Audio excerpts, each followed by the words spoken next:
तर नमस्कार शेतकरी मित्रांनो, आज आपण ड्रॅगन फ्रूट या प्लांटेशन विषयी माहिती घेणार आहोत। ड्रॅगन फ्रूट लावल्यानंतर घ्यावयाची काळजी अशी असते की लावल्याच्या नंतर काही 8 दिवसांनी अशा प्रकारची बुरशी येत असते।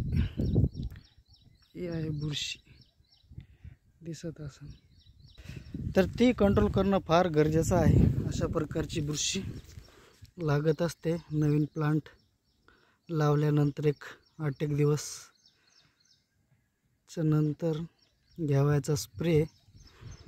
कोणत्याही एक प्रकारची सिस्टमिक बुरशी जर घेतली आणि त्याच्यात आम्ला म्हणा, कराटे म्हणा, कोराजेन म्हणा, अशा प्रकारचे कीटकनाशक घेतले तर बऱ्यापैकी अशा बुरशीवर कंट्रोल भेटत असतो मित्रांनो।